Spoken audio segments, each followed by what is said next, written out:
Hello everyone, welcome back to our Music Talk Live. It's Saturday as always, 6:30 here in Barcelona, Spain. I don't know what time it is where you're at, but I'm sure it's some strange time during the weekend where you might be doing something more interesting than listening to me. So thanks very much for being here, and as always, welcome back. If you're new, please join the chat room and let me know where you're from if you want to. You know, that's I get a kick out of that.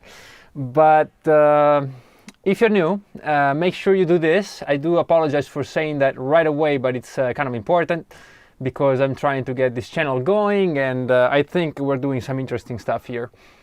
And so if you could do that, great. If not, that's fine too. Just hang out with us, and that's enough. Hello, Alex. So what's new this week? Oh, well, I have something for you right away, but today we're going to look at the second riff or lick from the 21 Licks book. So if you don't have it, make sure you get it. Okay, it's 100% free. This is for the new guys or girls. If you're new, do check out this little book. It's a free PDF. You don't have to pay anything for it. You don't have to give me your email. You know, there's nothing attached to this. Just it's a little thank you for basically your dedication to learning the guitar and songwriting and you know, music in general. So it's a little contribution from me to you. So if you want, there's a link in the description. I'll give you a few minutes before we look at the lick so you can download it.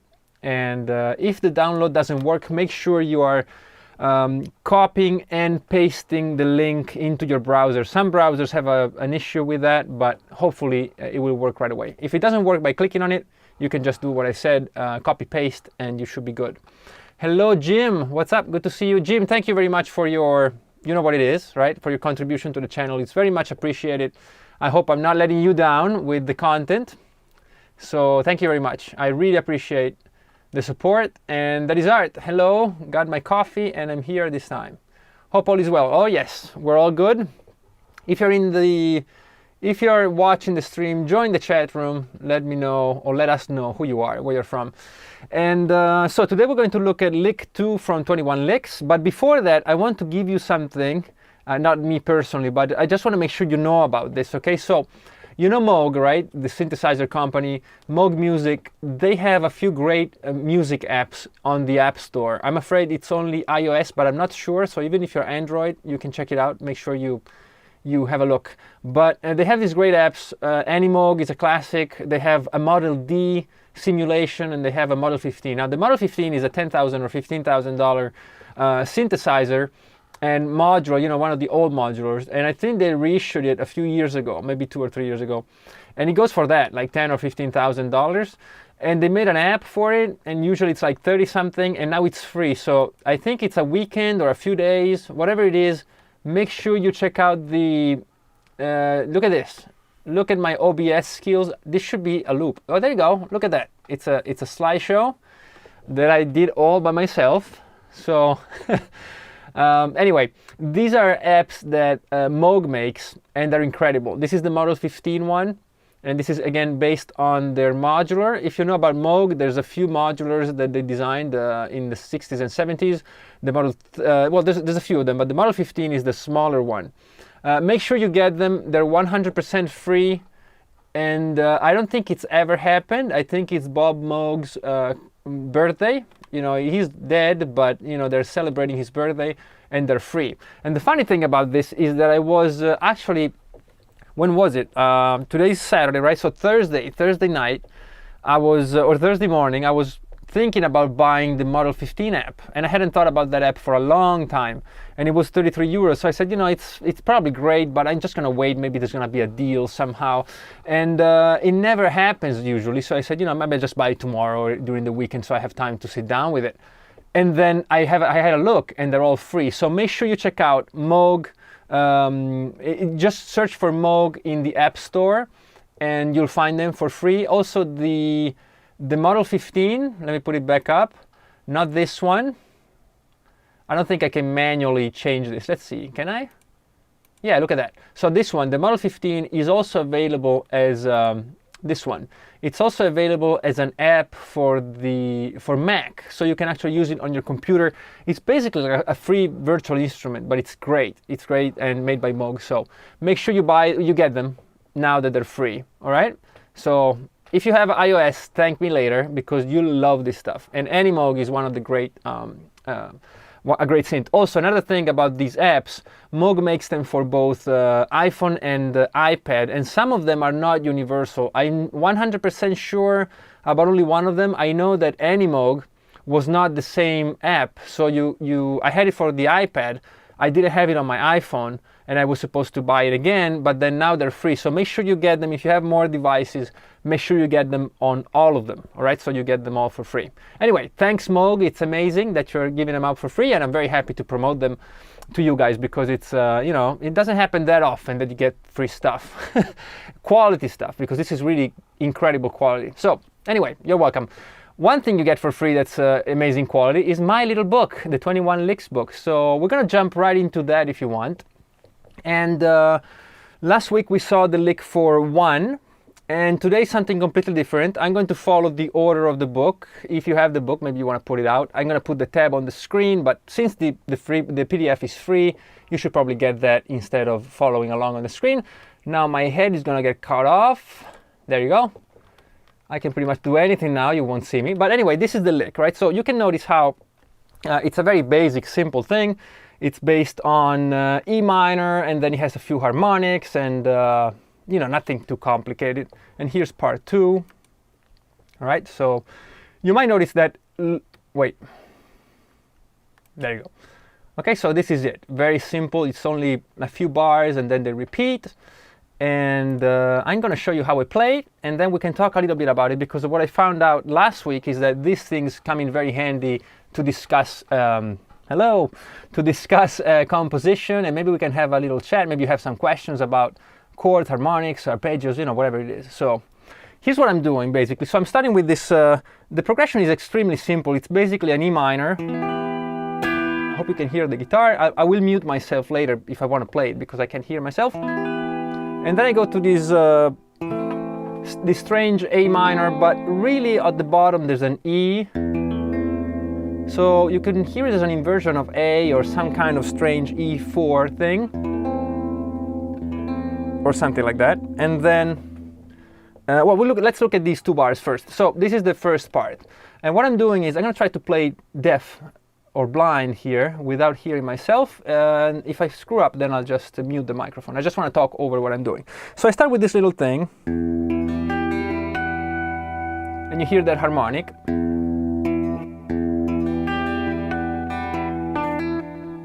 And this little phrase here.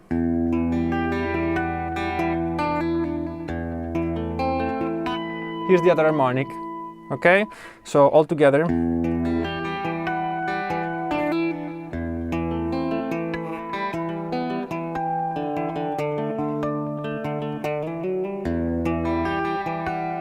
So it sounds a bit strange actually, but if you see my fingers, they're not doing much. What makes it strange is the alternation between different strings, different levels of harmony, so bass, mids, and highs, plus an extra high voice, which is the harmonic. And then you can see some pretty strange jumps from one string to the next. And because some strings are open, especially the third string, you get this overlapping sense of so many phrases going on at the same time, but really there's not too much to it. Okay, so let me just show it to you again very slowly. Here's the position, the hand position. So this is kind of a minor 9 sound.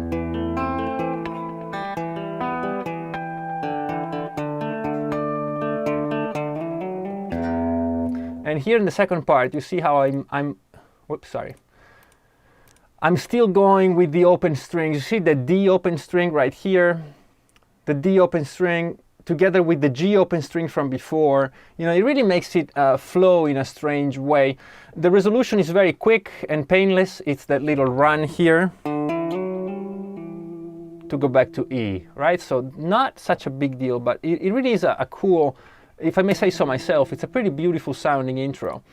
And that's it. So the emphasis on the open strings and on the harmonics ties in well with what comes next. And we won't get into the song, but there's a little passage between the intro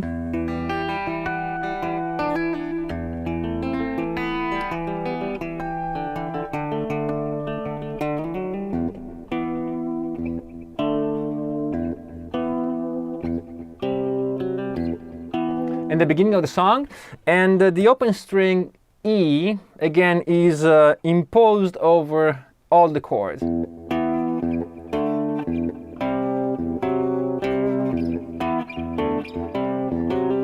Which is, again, nothing to write home about as far as technique goes, but to the ear has a cool effect. So it grounds you into E, so it doesn't really let you get away from E throughout the whole intro, because I always have that low E at the bottom, but it creates all this interesting stuff above. And because just simply doing this,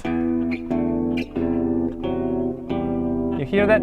Even just this creates interest. And I'm just playing really stupid, simple stuff, but you can take advantage of that. So during the first intro, when I'm doing all the things, this E is always ringing. Except for here. And so that helps. And also this, again, do you want me to discuss it a little further? I can get into a bit of the rest of the song really quickly. If you're bored about it, tell me.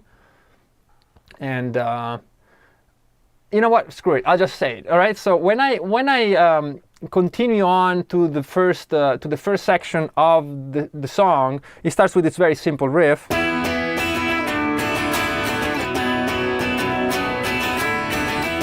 Of course, it will have distortion, and you see how now I'm just switching it up. The open strings are here instead of down here, but it's the same thing. I'm still working on the assumption that you are kind of 1 foot to the ground and 1 foot is moving. So that's what I'm playing with. And that's something I enjoy doing, and it's very simple. It's available to all levels. You don't have to be, a technical wizard to do this. It's so simple, just play open strings. And then when I start with the rest of the song, I'm still playing with that.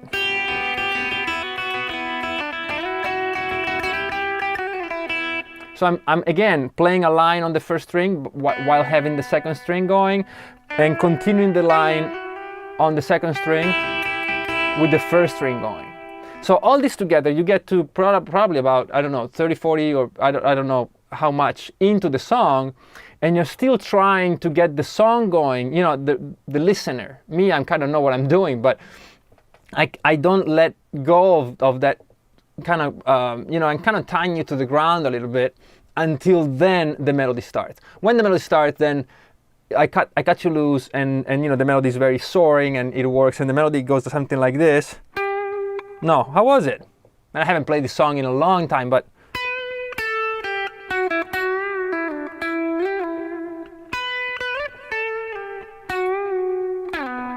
there you go. It was like that. So now it's completely melodic, and we break away from the interplay with between a steady note and complex things. But these things usually they're kind of overlooked because unless you're writing the songs, it takes a lot of very critical listening to figure this stuff out, and you have to be also interested in it. It's not like you're probably just listening to it. As a matter of fact, it kind of ruins the song getting so deep into it. But that's a trick.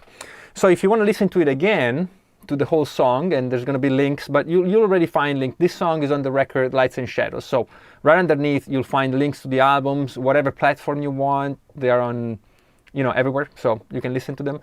And you'll notice how, even though it sounds very melodic, it still doesn't quite let go until it's time to hit the verse. When it hits the verse, then it opens up. Also, the instrumentation changes and blah, blah, blah. So that's the second lick from the book.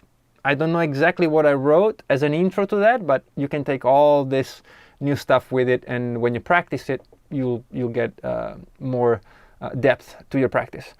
Technically, it's very simple. I play with these. I can actually play a little bit of proper fingerstyle guitar on classical, but this is the usual, 2 fingers, because, excuse me, because classical guitar, it has a different spacing between the strings. The strings are far away from each other. With the electric guitar, I always found that just to be proper, playing like a classical guitar, it kind of screws you up. So on electric guitar, I'm not ashamed to even plant my little finger here and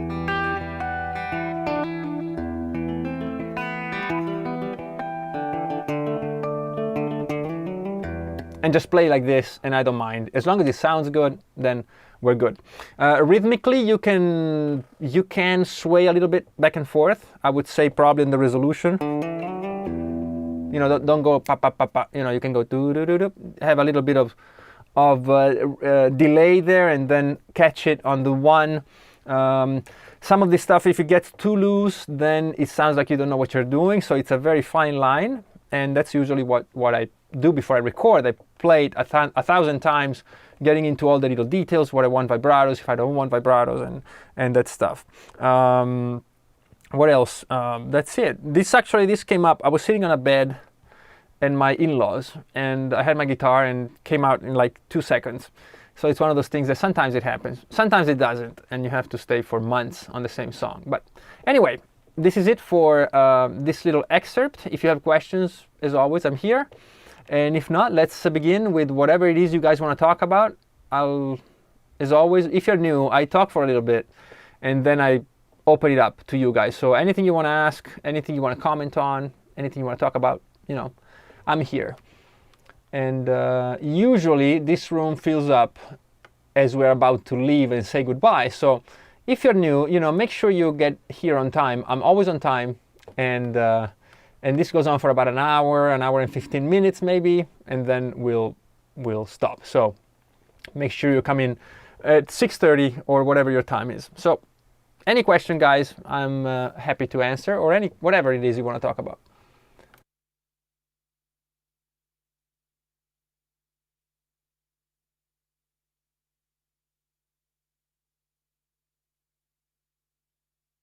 Actually, as you write your questions and your comments, let me just talk about the little giveaway I'm doing, because as you know, we're getting there to 9,000 views. I already said last week that it was going to be 10,000, but then let's be realistic. 10,000 is going to take a long time, so 9,000, I will pick one of you and I will give you a one-on-one lesson, or whatever it is you want to do. If you're not a guitar player, we'll just have a chat.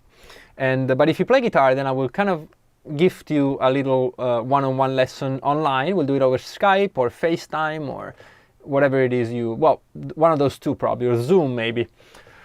And so maybe next week we'll get there. I don't know. YouTube, sometimes they just take out 20 or 30 subscribers at once.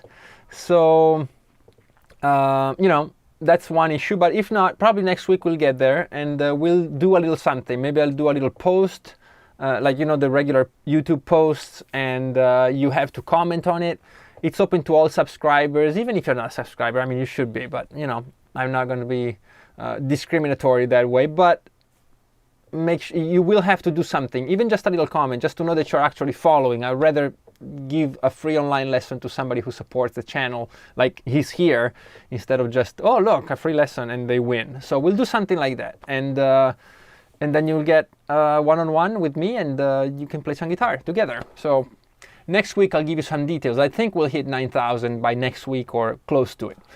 All right, so any tip on guitar maintenance regarding keeping in tune, intonation, etc., nut strings, intonation, weather? Well, that's a great question. As you can see, I have a few guitars, and these are not all my guitars. There's a bunch of guitars. So there is a problem with guitars you don't play too often. But I found that a lot of this is really exaggerated. Like, I know people who go crazy about, they have, you know, they check the temperature and they check the humidity and they do all that. I've never really done that, and I never had any problems. These guitars tend to go sharp. As a matter of fact, some things I actually recorded a little bit sharp because I enjoyed the sound. But I mean, it depends, right? So, okay, my Gibson, that's an old guitar. It's about 40 years old. So that guitar has a bit more of an issue when it comes to adjusting. But what I find is that if you have a guitar in tune and it's properly set up, you really have to do some extreme stuff to screw it up. So my suggestions, as Alex says, I would probably, first of all, make sure your guitar is in order. So if you have a bad fret, that's gonna screw you up. So it doesn't matter what else you do. And the most important thing, you know, change the strings. So, excuse me, I'm gonna go in order, right? So change the strings, first thing. And then what I would do is tune the guitar and just set up the intonation. The intonation is basically when you play a string on the harmonic, good. It's perfect. You know, that would have made me look stupid, right? If I did this and it was all wrong. But basically you get a harmonic and the sound of the 12th fret to be exactly spot on, the same frequency. Once you do that, these things really don't move that much. So unless you change gauges of strings, unless you do some extreme stuff, you're probably not gonna have issues. If you have a little music room, like a studio or something, even in your house, the level of humidity in that room is probably going to be pretty constant. You know, even if the weather changes, it's still your house. You know, it's not going to go down to -20, or it's not going to go up to 30 or 40, right? So maybe in the summer you might do a little setup, and then maybe in the winter you might check it. But I'm pretty lazy with it. If it works, I don't even bother.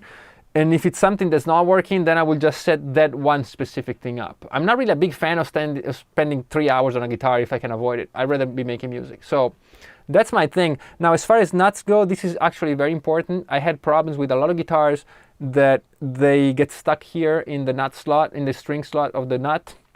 And this is called binding, if you want to look it up. And sometimes you do have to open up the cut here on the nut a little bit. Now, that's a very dangerous thing to do if you don't know what you're doing, because there are little files you have to buy. They have to be good quality. So what I do, and this is not an advice for you guys, right? But this is what I do, and I assume responsibility for it, but it's always worked for me.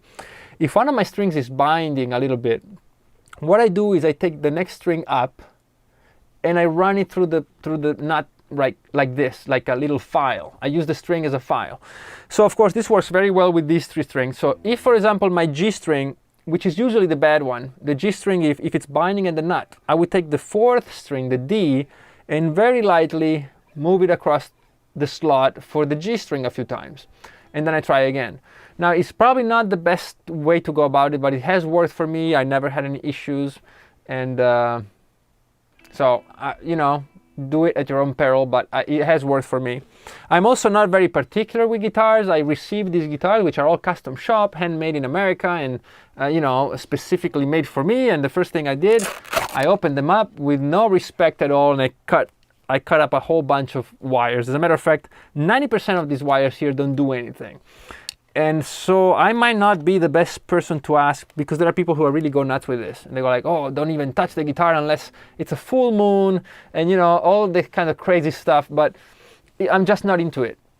So that is true, actually. I'm not really into that. As a matter of fact, I don't change guitar strings until they break.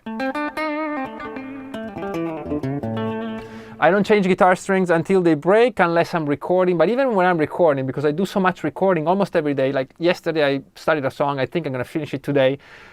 And some of the guitars that are recorded, they sound pretty good. So if I ever release that song, maybe some of those guitars will get released. And some of these strings, they haven't been changed in probably a year. So yeah. I don't know, what else? The electronics, that's one thing I would always say. Learn how to solder. It's very simple. Make a few tests, you know, go out and buy a soldering iron, go out and buy some solder, and that's it. And just learn how to solder. You can make cables, you can change pickups, you can, you know, change pots. If something breaks, you just replace it. That's something that you should never take your guitar to a luthier for that. I find that to be extremely well, not for them probably, but you know, for you as a guitarist, you don't want to get stuck with. It's like not having strings. You know, you should be able to do basic maintenance here. What else? Some guitars I find have a harder time, like my Stratocaster. I love how it sounds, but it has the Telecaster has a bit of a few issues with tuning sometimes. But I also found out that the more you play a guitar, the better in tune it will stay. So usually I just spend maybe, if a guitar is giving me problems, I will spend a few months playing that guitar exclusively, or as exclusively as I can. And that way I will probably iron everything out. It usually works very well. So if, for example, the Telecaster if you play like 8 or 10 hours a day, you know, in a month, you'll have played so many hours that the guitar will have a chance to really settle in. The nut, if there's any problem, will probably get ironed out. If you have a fret that's maybe a little bit imperfect, all your bends, you know, will fix it. So that's another thing I suggest. But yeah, how would you go about layering guitars to get really huge sound? All right, Jim, let me see if there's any That nut tip is interesting. Oh yes, and also you can, oh look at that. Yeah, that's what I was just about to say that. You can also use some graphite. As a matter of fact, you can just get a pencil, and this is my sharpener. It's a robot, but you sharpen the pencil, and then the robot will walk away.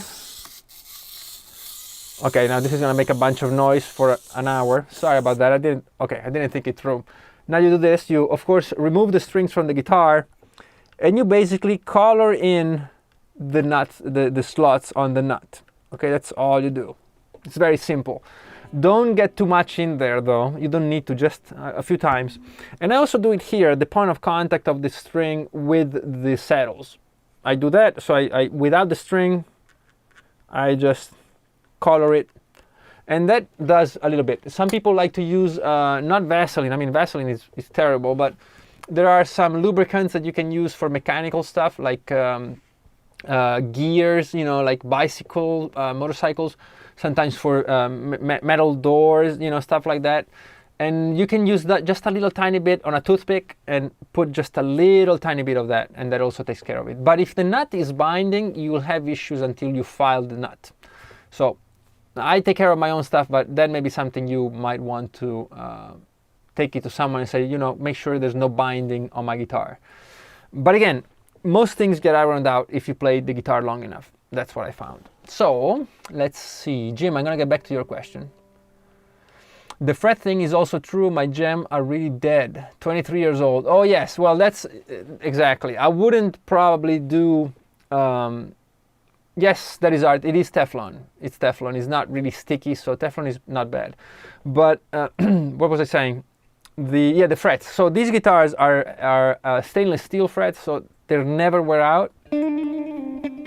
Some other guitars I have do wear out, and I'm just too lazy to change them. So luckily now I have so many guitars that it takes a long time for guitars that I use seldomly to, you know, to wear out. So, and these I use all the time. This guitar, I mean, I don't know how many thousands of hours I already have on this, but the stainless steel frets are kind of immune to anything. So you can play all you want and they never wear out. So that's a good thing. But yes, frets, they do wear out. But you know what? Brian May, I read an interview that I think he never refretted his Red Special. Never. And I think it's about, what, 45 years old, maybe? And so, no, 50, more than 50 years old, the guitar. And he's never refretted it. So it depends, you know, it really depends on what you're doing. And I know he's played that guitar, you know, a lot. High number B pencil is best, probably. Yes. All right, cool. So Jim, how would you go about layering guitars? I do layer guitars mainly for harmonies. I'm not really a big fan of, you know, like the vocals when you have, like Ozzy. Ozzy does that a lot. He sings, and then you know there's like 2 or 3 takes all together. That's how you get that kind of chorusy effect.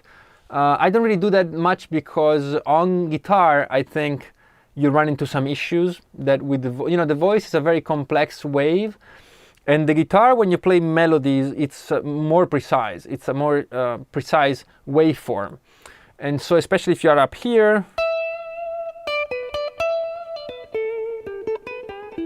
if I play something like this and I double it or triple it, I start getting phase issues, and you know, because they're so similar. A voice can really be different. What I do usually is, if I do that, then I certainly separate the tracks. So what I do, if you listen to some songs, let me give you an example maybe. Well, I use harmonies a lot, but check out the All in My Head song from Mystic Electric, because it's a very fun song. It's not, but there's a section in the middle where you have all this big wall of guitars, and they're all unison and octaves. So I didn't want to look, because if you do harmonies in thirds, sixths, fifths, then it's easier, right? You're hitting different notes. The problem is when you hit the same note and you layer them, you know, tiny differences in those in those takes will kind of make the sound a bit muddy. You can hear it actually in the intro to Bohemian Rhapsody. I don't know if you noticed, but if you listen to Bohemian Rhapsody, The intro is all Freddie. There's no others. He recorded everything himself. And you can actually hear phase issues on the voice because he recorded all these vocals at the same time. And he was probably so precise when he sang that he ran into these phase issues, which then is a beautiful effect. But with the guitar, it probably wouldn't be so pleasant because the guitar is up here at least. It's a very thin instrument and it can be piercing. And when you get there, then and you start making it thinner, then it gets pretty irritating. So that's why I wouldn't do it. But anyway, what I do if I do that, I would probably do this. I have maybe my main guitar in the center. If I'm going for a big statement on the guitars, no harmonies, I'm talking about the same phrase, then I might do this. I might record one more time the guitar, same thing, different guitar probably, or different amplifiers, and record on the same octave, the same phrase. Then I might do another pass with, being careful about not having too much highs and trebles on my guitar tone. I would do at least 2, maybe 4 takes of a higher octave. And then I would probably do 2 more takes at a lower octave, right? So all with different sounds and trying to complement each harmony. And then those will be layered underneath. Sometimes left and right, sometimes they will be spread out like a fan. So I might have like this, and this.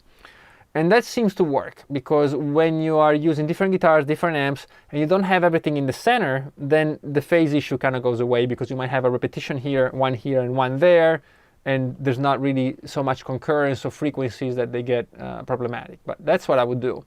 Now, if I'm playing harmonies, then I don't worry about it too much. So I could actually have them localized in one spot. And, for example, if you play, there's another song, and you can listen to it. It's called The Best We Can. It's a very simple song in C major, but in the middle there's a break or a bridge where it's very rich in harmonies. And these harmonies are actually different lines, kind of like a counterpoint thing, but it's all different guitars layered on top of each other. And these are everywhere. I don't worry about placing them here or there. I'm going for maximum impact of the harmony. So there are 2 different approaches, Actually, when I play the octave thing, so the same line, I'm trying to be kind of subtle about it, trying to make you kind of feel that it's the same person singing or, the same person playing. It just has this big sound. But when I do complete harmonies, then I'm going for a different thing. I'm going for the actual ensemble thing. I don't know, does it make sense? I know all my answers in these videos are not 100% tailored to your needs, I'm afraid, but maybe this will give you an idea. If you have any more specific, if you're after really technical things, let me know exactly what it is you want me to talk about, because there's so much, technical stuff when you record. There's so much literally technical. What do you call it? There's kind of technical obligations you have to learn, and you learn them while through the years of recording. And sometimes I get demos from people on YouTube too, followers, and they sound pretty bad sometimes. And it's not even because they're recorded poorly; it's just that they're poorly arranged. So sometimes they have a nice sounding riff or a nice sounding song, but just the instrumentation of it and the way the instruments are assigned to different voices, it just doesn't work. Maybe the bass is working too high and the guitars are too muddy and there's too many guitars and this and that. So there's no really specific purpose for each instrument. And when you get too far that way, it gets really problematic. So for example, too many harmonies, too many guitars. And usually it comes from, I know because I've been there, usually when you get too much stuff on it, it just probably because you're unsure of the sound quality. So if that's one thing that maybe we can talk about it because it's really important. So if you're trying to make a record or a song and you say, well, my songs always end up with so many instruments and it's a big mess, and why can't I make a record with just proper instruments here and there and you can hear them clearly like the big records? Well, because big records, what usually happens is they have great sounding tracks.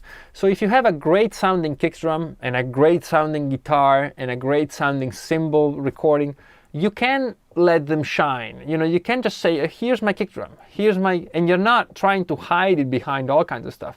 When you record at home, sometimes your drum samples are bad, or maybe you record in the garage, and so you have a drum kit which has the function of rhythm, so it gives you that function, but it's hindered by the quality of the sound. So the only option you have there is to go, okay, well, I might have to cover it up. How do I cover it up? Maybe you have to record 50 tracks of guitars just to try to do that. But your guitar maybe is recorded with a bad microphone in a bad room. Maybe you're just using a simulator.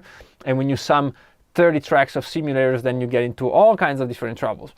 And that's the issue that I see a lot of. So one thing you can keep in mind is if you're trying to record music, try to really get a good sounding instrument, whatever it is. Nowadays, it's much easier than when I started. So if you want a great sounding drum, you can record, or you can just get a great sounding drum sounds, your drum plugin, but really good. So make sure that's 100% you're happy with. You don't have to hide it. It's not something you're going to, that sounds bad, but I'll cover it up with something. The bass nowadays, we all have good or decent or good preamps on our sound cards, because most of them, the interfaces nowadays are good.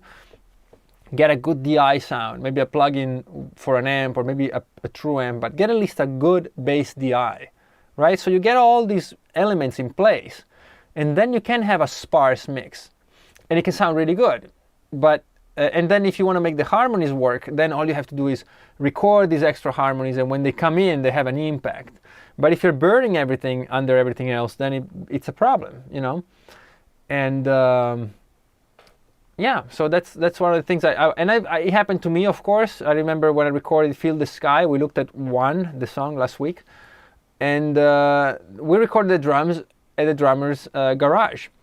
He has a little studio, but it's a garage, and so I brought him home, and I said, okay, well, this is what I have to work with, right? So I will have to, besides, I didn't really exactly know what I was doing in the studio, because you learn, with time. And a lot of it was me kind of trying to not hide things, but, trying to, okay, this doesn't sound too good, let's add to it. And only on Lights and Shadows and Mystic Electric, I was able to go, you know what? This song is only going to have 9 tracks. That's it. And then you pay close attention to those tracks, and it's amazing how much room you can fill with just one instrument or two, and make that instrument, important and emotionally relevant. So, yeah. Why did I talk about this? Was it a question, or I think I just made it up? But anyway, it is true. It is something I found very early on, actually. I was doing it already on Power of Fantastic, and I was aware that I was doing it. But, what else can you do?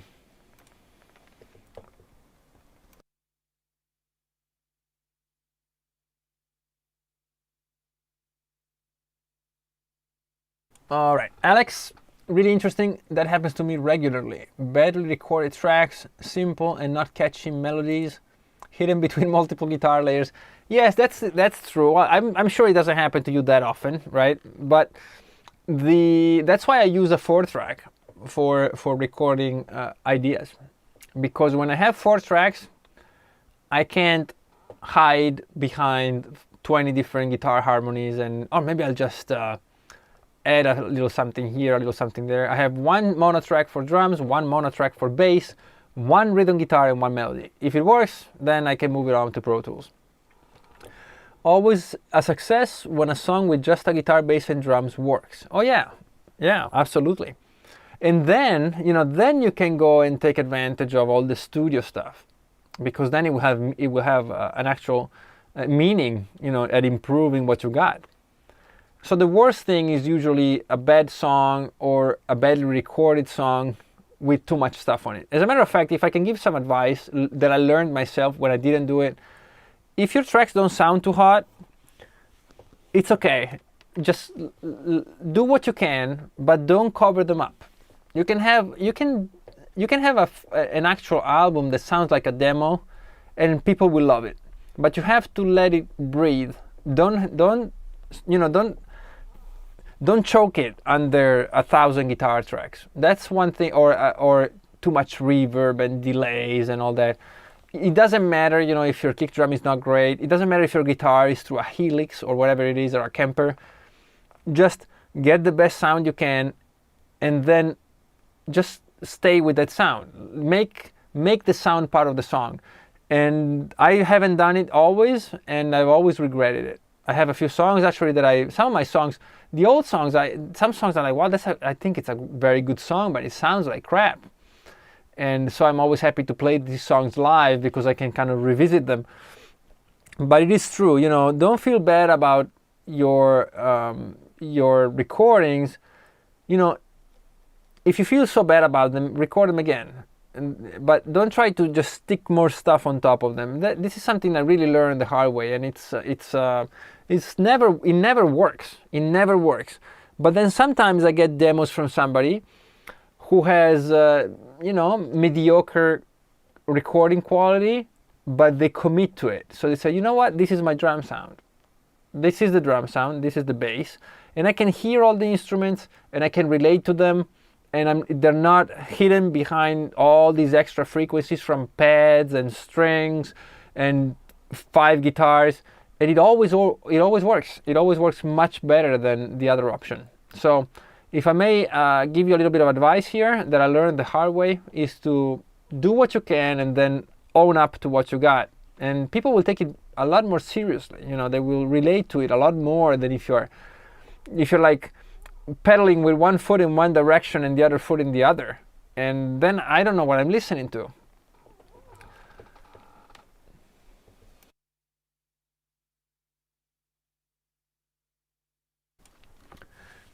I find sometimes my demos have a cool vibe that finished production is sometimes missing. Yeah, that often has to do with the playing, I think, though. You know, with actually how you approach something when it's fresh.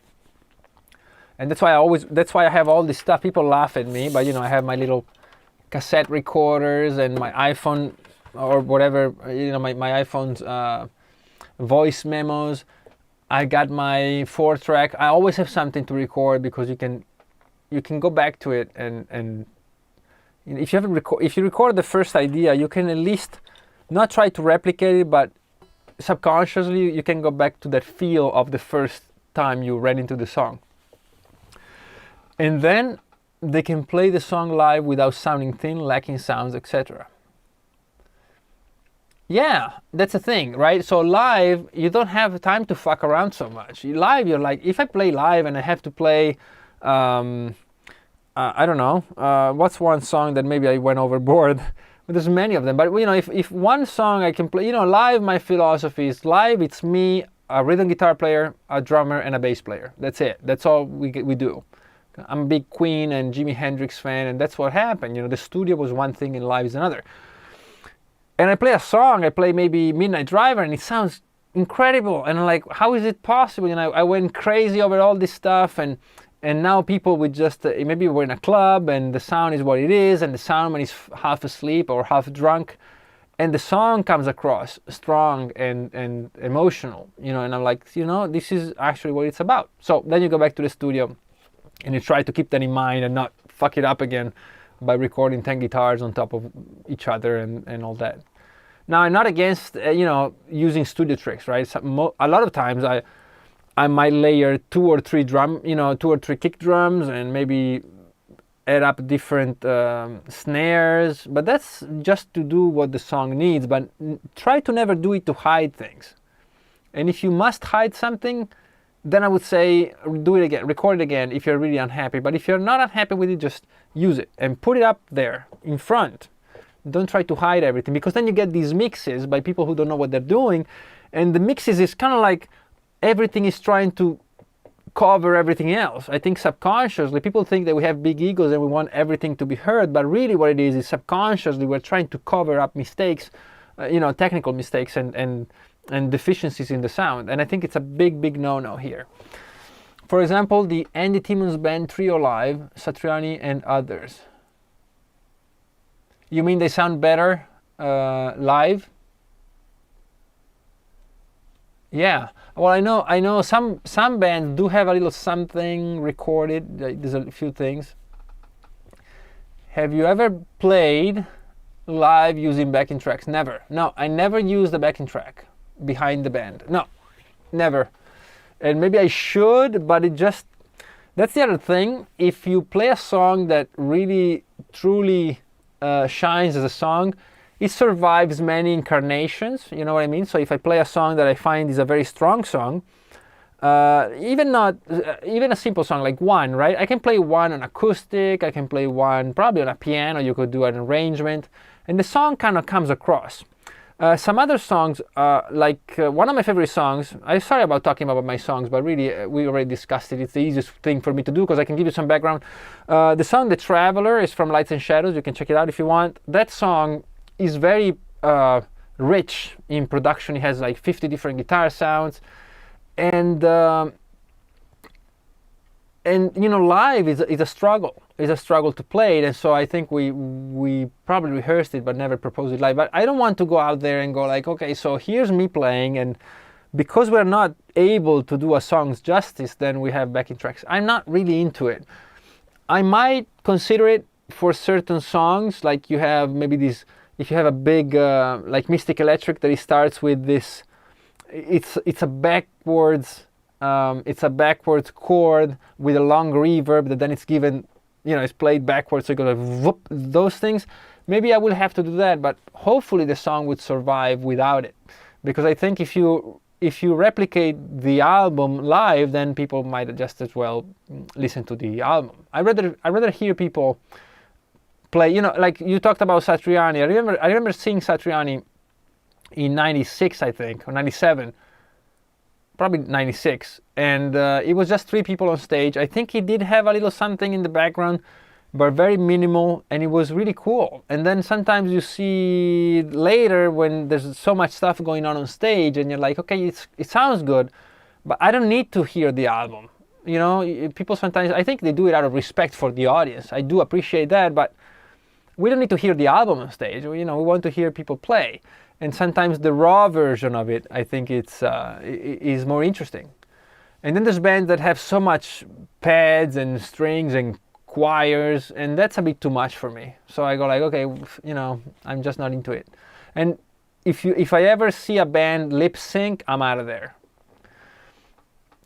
I don't like hearing backing tracks, okay? If the guitar player is playing alone, it makes total sense, obviously. Oh yes, of course. No, I actually have played. I've done some clinics on some radio stations. Then, you know, I bring my, like what I did for you guys a while ago, I used to play if you're new, I used to play a live song here right before the stream. So I would play a song and then do the stream. Then, of course, I had my backing tracks. As a matter of fact, when I make a record, I always do a TV mix. TV mix is basically a mix of the song without the lead vocals, which in my case is the lead guitar. I've heard bands use backing tracks where most of the audience didn't notice. I was listening and there were so many more sounds coming out. Yes, yeah, to me that's a bit like, meh, you know. If it's an intro or something, I don't mind that, you know. Or like I saw Satch with Stu Ham. Yeah, I probably was at that gig. I've seen it a bunch of times, but like Satriani, there's a few songs that have some small intros, right? Like Flying in a Blue Dream, or even, Surfing with the Aliens is a very minimal thing. In that case, I think it's, of course, you know, it's a sound effect, but it's not the song. I'm not really into people using backing tracks. But, you know, to me, lip sync is the worst. And, you know, the thing is, then it becomes a fine line, because you have people who put some backing tracks and you never know where they stop, right? Because backing tracks make their life easier, and then you go like, well, maybe we should add the little background vocals to it because it will sound bigger, and then maybe the lead vocals just in case, and then, you know, 2 weeks later they're miming, which I find incredibly sad. You know, I don't want to be harsh about it. I know I read that, you know, Michael Kiske from Halloween. Man, I love his voice. I find him, because I'm more of a, except for Freddie, of course, and a few, and Eric Adams and Bruce Dickinson, one of my big ones. But usually the voices that move me most are female. So female voices are like my weak spot. Everything, like from EDM to opera to pop, you know, I love pretty much all female voice or soul. I mean, old soul records. Really, I do love those. And I read an interview with Michael Kiske. He said, we were just getting back with Halloween, set up a whole tour, sold out places everywhere, thousands of tickets sold, and the day before the show he gets sick, or something along those lines. And so everyone, the promoters, the managers, everyone said, you should mime it. And he said, okay, I'll do it, just this 1 or 2 shows. And he got caught the first night. He got caught miming. So maybe you're a big Halloween fan, you've been waiting for 15 or 20 years to see this guy play with the band. You go see them and the guy is faking it. So I don't know. I don't want to be, I understand the trouble, but I've seen videos of Freddie Mercury not singing too well. Of course, to me, he can do no wrong, but he didn't sing too well on some shows and some bootlegs. But I probably rather hear that than somebody miming. I don't know, like Kiss. I mean, I love Kiss, but come on. I saw Kiss in was it the 90s or very early 2000 with Aerosmith, and it was great. But then when I saw them again, I'm like, this is not the same band, but at least he was singing live. And now he's back to singing well again, and I can't buy. I'd rather see somebody struggle a little bit than miming. But it's so personal. I know some singers personally, and I know Ronnie never mimed. I know Eric never mimes. And these people go up and sing no matter what. But they have such powerful technique that they can pretty much get away with anything, But I don't know. As a guitar player, I feel we're privileged because I sing with the guitar, and if I were to depend on this, there's so many little muscles and tendons and soft tissues and all kinds of weird stuff. And I think I have a lot of respect for singers, a lot of respect. But it's also people's fault. Like, we have this new culture now of perfection. You go to see a show and somebody puts it on YouTube and you screw up, or the singer is out of tune, ha ha ha, he can't sing anymore, and it's over, and this and that. And the culture of perfection is just fake. It never existed in music. It never existed. You have some classical performers who are close to it, but it never existed, and you don't want it to exist. And then the industry, the recorded industry has moved towards that. Now everything is quantized, everything is auto-tuned, everything is perfect, and it gets to a point where people who don't know about music, they assume that what they hear on a record is what people sing like. Now go back and listen to records you considered perfect when you grew up. Listen to Queen, the early Queen. Listen to AC/DC. Listen to even Maiden if you're into rock. If you're more into listen to Chuck Berry. Listen to Motown. Listen to Michael Jackson, Prince. You thought they were perfect, but then, or Zeppelin or Purple. Listen to them now that everything is so precise, and you can hear things speed up. You can hear the vocals almost out of tune just a little bit. You can hear people struggling to hit a note, and we thought that was perfect. So we went to see a concert, and they didn't have to be perfect. You can watch Live Aid, and Freddie misses a couple of notes. Nobody gives a shit. But now, because every record everybody makes is 100% perfect, either because they do 1,000 takes, or because they tune every syllable of what you sing, and the bass is cut and pasted on top of the kick, which is also cut and pasted on top of a grid, then you kind of enter this vicious loop here where everything is perfect when we record it. So the conscience or the consciousness of the audiences that are new to music and they listen to this kind of music, they assume that that's what music is about, and you can't blame them because they're not musicians, most of them. They assume that's what happens, and then when they go live, they say, well, Katy Perry is out of tune. How can it sound like shit like that? And then she goes out to backing tracks. And slowly, if Katy Perry, which probably is not the best singer in the world, has to use backing tracks, now she will sound perfect. So somebody who can actually sing like Adele or Rihanna or whatever, they might say, well, can you believe that now people think that this other lady sings, or Whitney Houston or Beyonce or whatever it is, they think She sings better than me, and we all know that I sing better, but she's using backing tracks. So what am I supposed to do? What is Adele supposed to do if everybody else is using backing tracks? Should she use backing tracks? And so on. And then we get to the point where everything is fake, and I just have no interest in it. I want to go out there, and if screw up, that's fine. You know, I mean, prepare, and you should be proficient, but other than that, you know. So yeah, I despise those voice enhancer things. Can remember, yeah, autotune. Autotune it sucks. And Michael Kiske's octave vocal range was incredible. Oh yes, and the phrasing. You know, the Germans have always this. I always found when I was a kid too, and I didn't know how to put it into words, but I always found the phrasing of the German singers very interesting.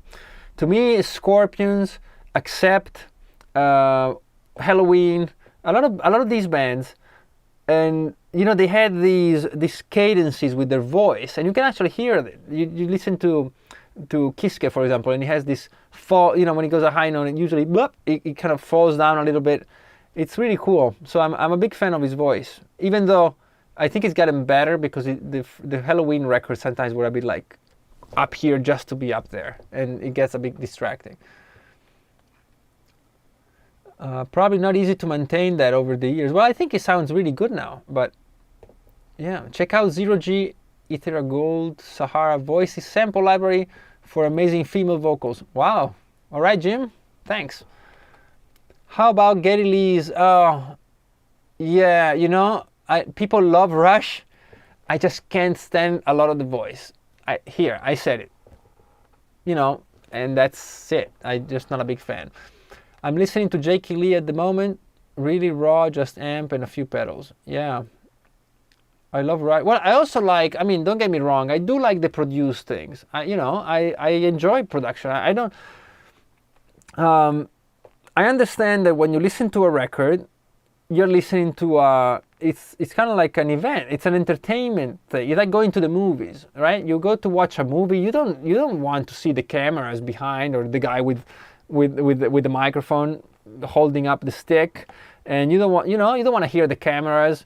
You want to watch an experience, and to me the album is that. So the album, I enjoy produced albums. I also enjoy some raw. I can listen to the Ramones, but I can also listen to Queen, of course, and I can listen to very much, very produced records. I don't mind that. But then when that's a different experience. Like even Hendrix, we're talking the 60s. Some of those records, some of those records are incredible productions. And the Beatles, I don't begrudge the Beatles for having 50 tracks. Well, they couldn't do 50 tracks, but you know what I mean. I don't begrudge them for not doing everything live. To me, I enjoy a certain amount of that. But if some electronic music, it's nothing is live, and I can appreciate the value of that. Some movies are fake. Some movies are all CGI. If it's well done, you'll enjoy them anyway. They're a different experience.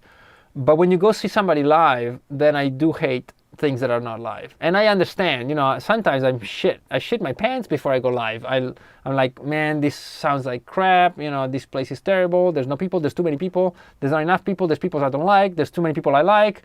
And if only I could just pretend. But, never you would do that, right? Go home if you feel like that. I love Rush. The musicianship is awesome.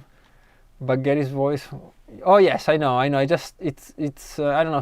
Some voices to me, I don't know. We can't all click with the same voice. Screwing up during a show should be funny and part of the magic. Oh yes, true. But I have a hard time letting go of it. When I screw up, I go, okay, move on. The big thing. It's like meditation, right? You play, and if you fuck up, you just let it go. You throw the mistake into the river, and the river takes it away. Not for me. To me, the river is like a little pond, and there it is, a little black duck going meh meh. You screwed up, and it never goes away until the end of the song. And so I have a hard time with making mistakes live, but I think it's better that way. I've seen people who are very they don't get stressed out at all about it. And then they make too many mistakes to me. So I prefer being one of those who really hate making mistakes live. But you make them. That's especially if you're playing 50,000 notes, you screw up some of them.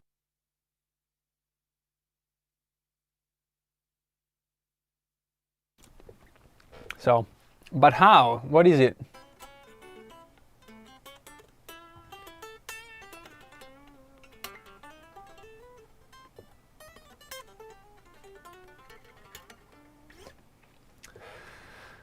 Oh, well.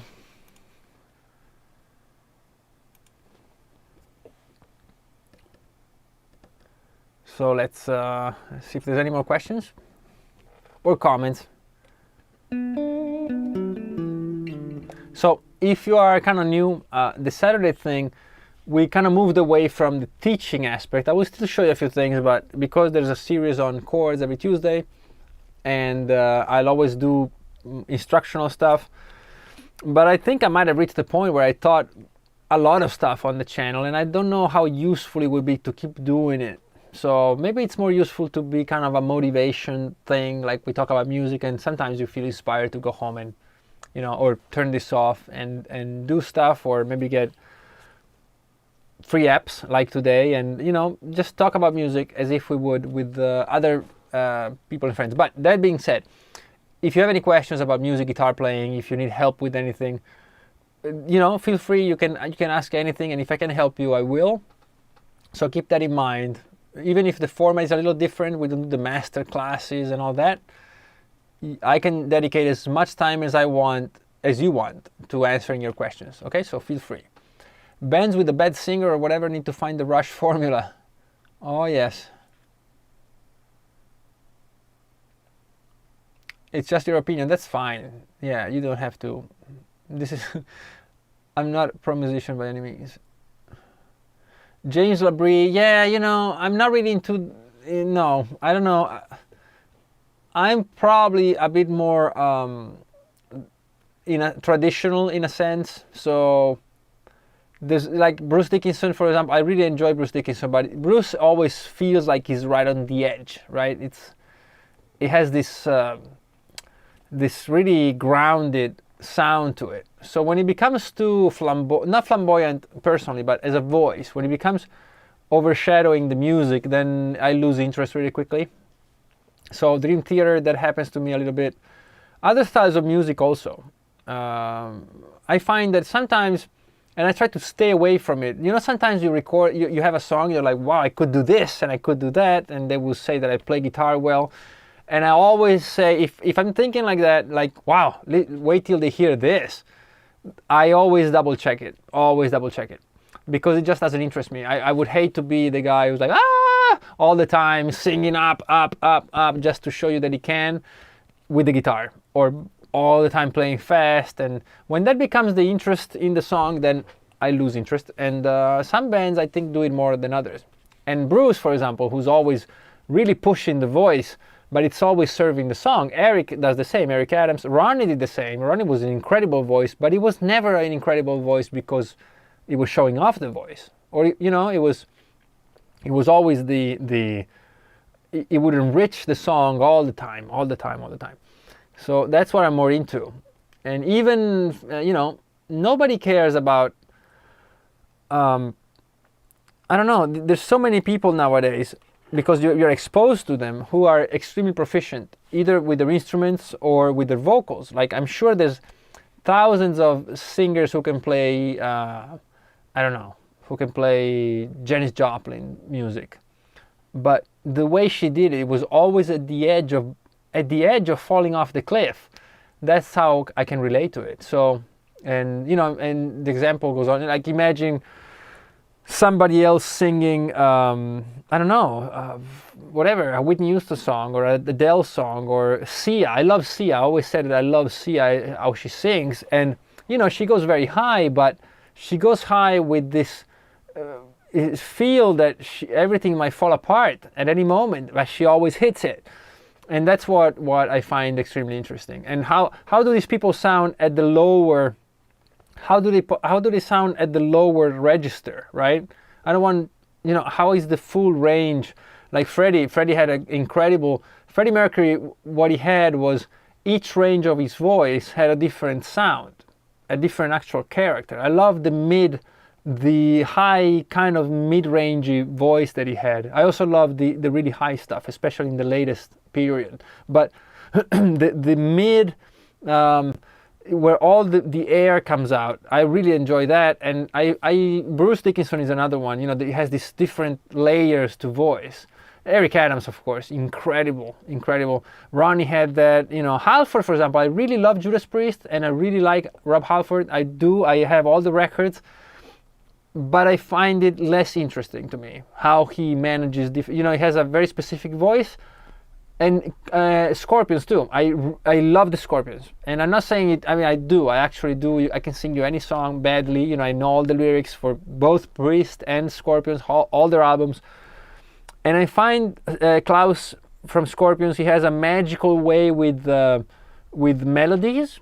You know, the phrasings. As I said, a lot of German singers had that. But as a voice.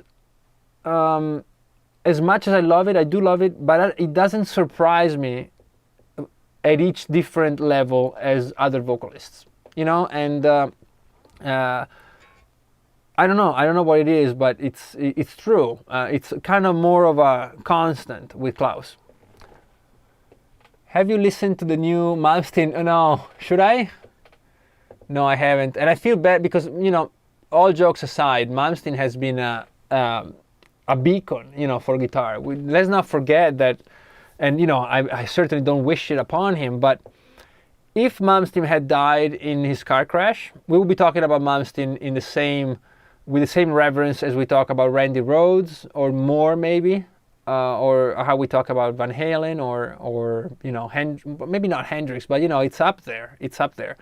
And for example, I love Van Halen, but to me, Hendrix is on a different planet, you know, but. Anyway, it would be there, but you know, Malmsteen, what happened is he just, you know, he evolved as a musician without evolving. So he became older, made more records, and I think it's a bit easy to kind of, you know, take a piss at him. But you know, I still think that I think he's still great. The thing is, maybe he's a bit ill-advised, you know, people around him, they go like, you know, keep doing that. Or maybe he just wants to keep doing what he does, and sometimes changing can be problematic. I don't know exactly what it is, but yes, to me, the problem I have with his music, and I haven't listened to it in a long time, but I think is, I don't know. Like, for example, I can listen to Steve Vai. Every time Steve Vai makes a new record, I listen to it. And it's not he's not a reference to me, but I always listen to it, and there's always something new, and there's always a lot of depth, you know. There's always that. And with Malmsteen, I hear to song like, you know, it's the same thing from the last 15 records. Joe makes records, and the latest record is not Joe's. You know, I didn't really enjoy it too much, that record that he made. But it's a record that's an experience, you know. It's new, you don't expect it, and it does things that you maybe you don't understand the record, but you respect the record for being what it is that he wants to make. With Malmsteen, is like, I know what everything sounds like before I put the record on, and that kind of, you know, rubs me the wrong way in a way. But I don't know. I also love AC/DC, and it's always the same record, so I can't really understand it. Eric Adams is amazing. Oh yes, he's great. He's an amazing person too. Eric is, you know, if you can catch him live, do. You know, I know Manowar gets a bit criticized sometimes, but they do have the most incredible singer. He's an incredible singer. I've played with him in my house, you know, just guitar and voice, and he sounds like a mastered record. When whatever he does, it sounds like a record that's been mastered, and. Yeah, I think Eric is, I think by far he's the most naturally talented person that I've ever met in my life. As a matter of fact, Eric is like, it's like being born on a Ferrari. You know, you are born a Ferrari. You know, if you were to be a car, and there's like billions of cars in the world, and you could be a Fiat, and you could be this and that. Or maybe even more than that, you know. Eric is like, I don't know, what's the rarest car in the world? Like a Veyron, a Bugatti, Eric is like, you're born that, right? Out of all the billions of possible cars, shitty cars and mediocre cars and even supercars, you are a Formula One car, and you're born that way. And yeah, doesn't ever take it for granted. You know, he's truly a guy. You know, he says, well, nah, you know, and I love Eric. I can't say enough good things about him as a person. So yeah, sucks though, because we talk about music and it's like it doesn't matter. You know, you're born with. And he worked really hard at it. You know, he has cultivated his voice and he's maintained it because it still sounds incredible. But you know, I told him, it's like you know, because he enjoys how I play, and I'm like, you know, but it's not the same thing because I can practice more. I can buy a new guitar, I can buy an amp, I can get my pedals, I can learn how to record, but you just have this little, just a simple thing between here and here that makes you one in a billion probably. And that pisses me off to no end. You know, knowing that there's somebody who's born with that amount of talent, I tell him, it pisses me off. I hate you. But yeah, great guy. So if you ever run into him, you know, make sure you tell him how, because he doesn't want to hear it. It pisses him off if you say how talented he is. First Malmsteen albums will always be masterpieces. Oh yes, they're great. And I gotta listen to Scorpions and Judas Priest again. When I listened to them, I wasn't really interested.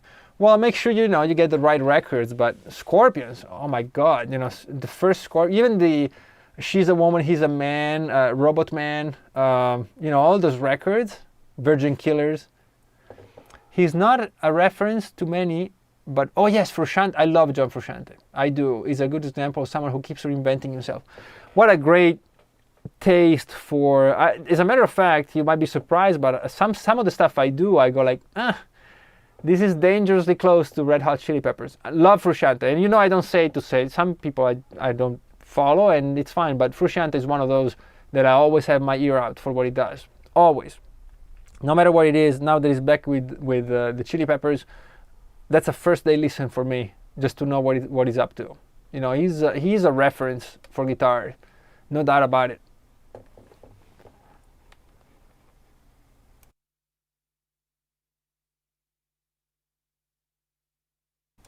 I mean, the whole band, I think, the Chili Peppers are great.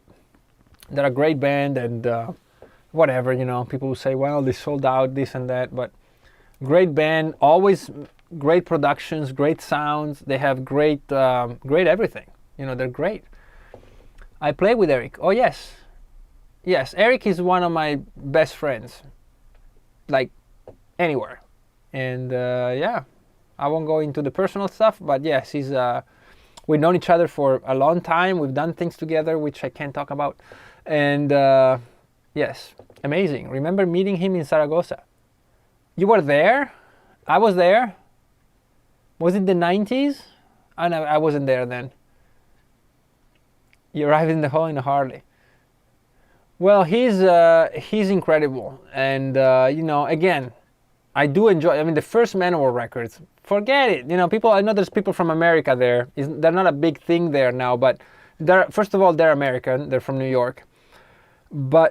And you know, they get sometimes, there's a bit of a Spinal Tap thing people talk about. I don't, you know, it's just a kind of music. It's a genre. It's like movies, right? Sometimes they dedicate to that. But Joey, first of all, he's 100% lives this stuff. But you know, the music, the first 4 or 5 records, up until Kings of Metal and beyond, but that run in the beginning, they're just. I mean, some of those songs are incredible songs. They're incredibly written, and this is Joey composing. Eric doesn't do much writing for Manowar, but you know, and I don't hold anything against any band, like if they're in vogue or not. Like Manowar lately has been like, oh, you know, they do this and that, and I don't care. You know, Eric is one of the most talented singers ever, and their guitar, Ross the Boss, the first guitar player, great guitar player too. So they had some really great musicians and great songwriters, and especially Joey, great songwriter. Then, can you agree with everything they've done, all the albums? Well, you don't have to, you know. The only band I enjoy everything from is Queen. I don't give a shit. People say Hot Space is bad. It's a great record. As long as Freddie's on it, everything is great. He can't do anything wrong. Even Delilah, the song about his cat, great song. because Freddie's singing it. And did you listen to his solo record? What are you talking about? Frusciante, yes, I did. I did. Masterpieces. Oh yes, the first albums. I mean, come on. There's some songs on there that are like, my God, you know. And I think, you know, the history of the music, they did kind of, in a way, you know, they're not seen at the same level as Maiden and Priest and you know, other bands. But truly, I think the first section of their career was just as defining as other styles of music and as other bands. Like even as big as the Maiden was, you know, the first few albums they did, Manowar, they were really defining as a style, and really masterful songwriting, even recording, except for maybe the first one, which is loved because it's very raw. And you know, it's pretty much a one-man operation. I think Joey runs the whole thing. He's been running it for many years. And you can criticize all you want, but to keep something like that afloat and thriving for so long, you know, he's you know, it's so easy to see it from the outside, but it's truly something that, you know, people who know how the business works, the music business, they really appreciate. You can really appreciate that, how people like him and like Ronnie was very much in charge of everything that was going on. Joey's, you know, they have so much respect for me, not just because of the music, but because how they're able to. And so that's why I will never criticize Malmsteen. After all, Malmsteen has been doing what he's been doing for 40 years, and you can laugh all you want, but he's still out there. And maybe he puts his band in a corner and he plays louder than everybody else, and you can only hear blah, blah, blah, blah, blah, blah. But somehow he thinks that that's what he's supposed to be doing now. And to assume that I know, or you, not you specifically, I'm not, you know, but anyone knows what it is that he needs to be doing better or more than he does, then I find that quite offensive if I were him, you know. And if you don't like it, you don't have to go. I don't go see his concerts now, but, you know, I have respect for it, for the fact that he's still there doing it. And I would rarely never actually talk bad about any musician. The only thing that it makes me sad is when people, you know, they waste the talent, like Michael Schenker. Michael Schenker, talk about a guitar hero, right? Maybe the quintessential guitar hero. And with that German sensibility, right? So I really enjoyed the German school. And you know, so Michael Schenker was perfect. It was like half with one foot here and one foot there, England, America, but always from a German tradition. And so, you know, we're talking about early Scorpions, except we're talking about, you know, even before then and then Rammstein, you know, they're later, but you know what I mean? There's a whole school of German music that you can hear the tradition of it. And so Michael Schenker, seeing as I saw him a few times, and he couldn't even stand up, and knowing some stories about his misadventures, you know, with drugs and alcohol, to me it's sad, you know, that I don't. It's not that I blame them, but it does make me lose a bit of respect when you have that much talent and you kind of waste it. Sure, he has nothing to prove. Probably he does it because he enjoys it. Yes, you know, and who cares if, you know, it certainly has nothing to prove to me. You know, that's the thing. I was talking about it with, have a discussion with John Cooney Birdie. He masters all my albums. He's a long-time producer of many people, but mainly, you know, Joe Satriani. He's done all the Joe Satriani records from Not of This Earth, I think, even before Surfing with the Alien. And when the new album came out, I heard some distortion on one side. So first thing I did, I called him and I sent him the thing and I recorded it, and I said, you know, there's an issue with the album, and we discussed that there was no issue apparently. It's the sound they wanted. Anyway, I told him this is probably not my favorite, you know, I'm not getting the album, but I told him that I prefer that Joe makes records that I don't like than that he tries to make records that I will like. You know, and I feel that for everyone. So I always follow my artists that I like, and I appreciate them making records, and I appreciate doing whatever it is they want. And then I'll make up my mind, and if I don't like it, fuck it, you just have to wait 2 more years or 3 and you get a new album. So, And you know what? Nowadays, who cares, right? You get to number one on the charts. You don't get, I mean, unless you are, you know, Drake or whatever, what's his name, Justin Bieber, then you're probably not going to make a lot of money with it. So you might as well just do what it is you love doing. Andrew Bird is an awesome musician with great music. I'll check him out.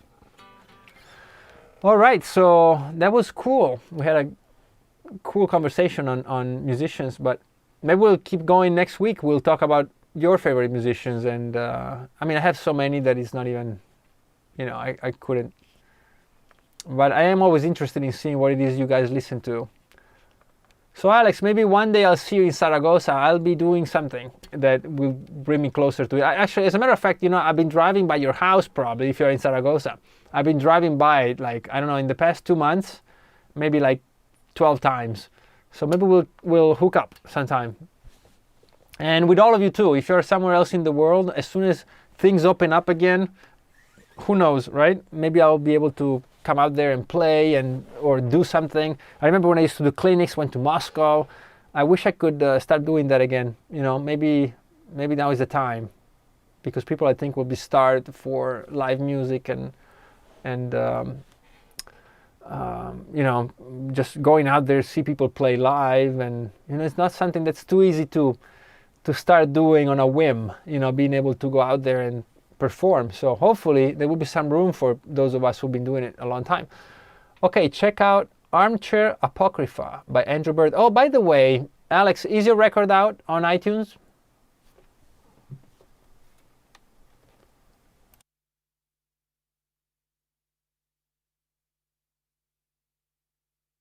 If it is, Alex, don't be shy and post a link. Don't make me go and get the link and post it myself. You know, please just leave a comment in the video.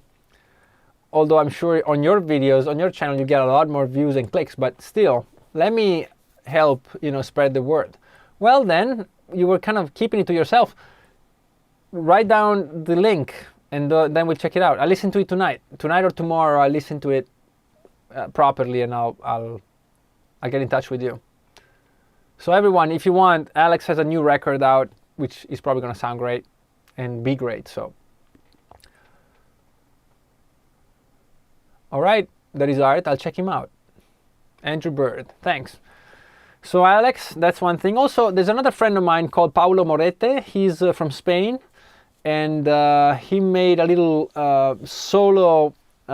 His solo debut. He's never done. He was in a band, but now he tried his hand at an instrumental song. I think he did a great job. The song is called When, and his name is Paulo Morete. And I was going to post it here, but then I will get blocked. So that's why I don't use my music anymore in the intros, because every time I get blocked and I have to write to the publisher, and you know, screw it. It's just not worth it. But you can check him out. Paulo Morete, and the name is, or the song is When. As soon as this allows me, I'll post a link to it. And so if you guys are making music, I'll be happy to share with everyone. And I think that's enough for today. I think I've kept you long enough on a Saturday. But remember, probably next week we'll do the giveaway. Hopefully, maybe at the most 2 weeks. But I'll give away a free one-on-one lesson with me online, and then you can ask me anything you want about guitar. And you can do it here too, but you know, online, I mean, one-on-one lessons are really where it's at if you want to learn. And if you want to support the channel, there's links down here. Make sure you subscribe and like and comment and all that stuff. It really helps me out. And if you want to get some books on guitar, if you want to learn how to play proper guitar technique, there's 2 books down here that I can promise you'll get something great out of. If not, just let me know. I'll give you the money back. I don't give a shit. And Alex, send the link. Don't be shy. And support people who make music. You know, get their albums, stream them, all that stuff. It's really important. And what else? That's it. I will see you next week then at 6:30. This week's chord is going to be, I don't know, but it's going to be an interesting chord. Make sure you check them out on Tuesdays at 6:30 more or less. No, at 6, I think, more or less, they come out. There are a bunch of links there to listen. Okay.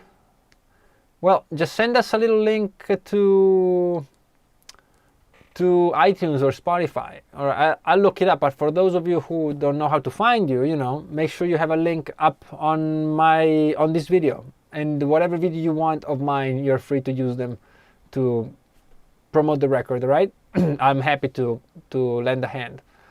All right, everyone, wherever you are from in the world, I hope you have a great evening, morning, whatever it is, rest of the weekend, and I will see you next week. So any questions, please let me know. And if you want to spread the word a little bit about the channel, it's appreciated. Bye, everyone. Bye-bye.